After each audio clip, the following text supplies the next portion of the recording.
In the ongoing war to censor any kind of dissent from the US war machine and the justification it makes, or more specifically, anything that contradicts the mainstream narrative fed to us by the powers that be in the country, Twitter has decided to end all advertisements, banned all advertising from RT and Sputnik. Twitter has made the policy decision to off-board advertising from all accounts owned by Russia Today, RT, and Sputnik effective immediately. Now, before this announcement was publicly made, it was given to RT and Sputnik in personal letters, and they said that they wanted to make sure that Twitter was for people to feel safe in the microblogging site, because somehow by not agreeing with the mainstream opinion, you're making people feel unsafe, I guess? At Twitter, we believe in freedom of expression and in speaking truth to power. We also want to ensure that people feel safe when they interact with our site, and that advertisers bring value to our users. Well, I don't know how you can say that you support freedom of speech when you're deliberately going out with something like this to try to restrict the amount of speech that a company has. I mean, that's frankly not true, and this truth to power thing is also a complete lie. When you're trying to censor someone who is promoting something that counters the mainstream narrative of power in the country. Now, this is an outright lie. It's clearly a censorship of dissenting opinion inside the country, and this comes at a time when, about a week before, Twitter is set to testify at a U.S. House committee over the ongoingly alleged Russian hacking of the U.S. election that saw the victory of U.S. President Donald Trump. And now Twitter is going to appear side by side with people from other companies such as Facebook and Google. Now, interestingly, the allegation that Russia had hacked the election, which is what this is about, they're trying to say how they influenced the election, etc., has already proven to have come from a document that was paid for by the Democratic National Committee and Hillary Clinton. The law firm for Hillary Clinton campaign and the Democratic National Committee has acknowledged its client's role in paying for opposition research on Donald Trump that helped fund the now infamous dossier of allegations about the now president and Russia. A source familiar with the matter told CNN on Tuesday that the law firm Perkins Coie, as a part of its representation of the Clinton campaign and the DNC, retained the intelligence firm Fusion GPS and entered into an engagement for research services that began in April 2016 and concluded before the election in early November. Now, obviously, with this information having been made public, that essentially the great dossier that proves essentially nothing so far but makes a lot of allegations was actually paid for by the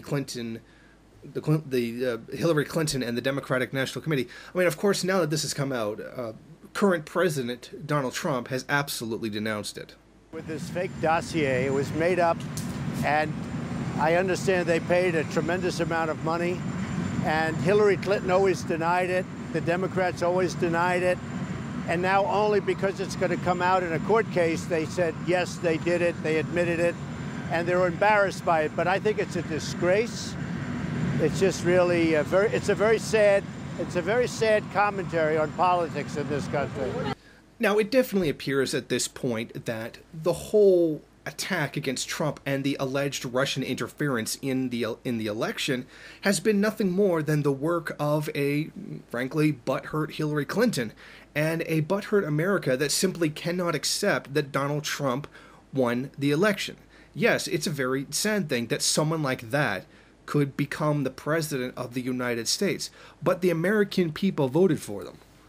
And I always find it very interesting how people can continually, particularly people on the left, can complain about how the United States is a racist, xenophobic, homophobic kind of place, which it is, but then completely deny that someone who represents those values could possibly become the president, could be voted. Like, the public couldn't have chosen somebody who demonstrates all the traits that they criticize the public for demonstrating. I mean, it's simply ridiculous. All these things are bad things, and Donald Trump is completely serving the interests of the financial aristocracy, still continuing to forward U.S. imperialism. Is there really any surprise about this?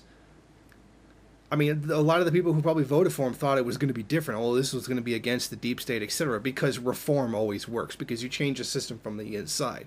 I mean, this is something that people have been falling for a very long time. And that's what this is about. This is about trying to censor anybody who is not trying to carry out this Russia interfered in our elections kind of thing. Anything that's countering the mainstream narrative coming from the same kinds of people.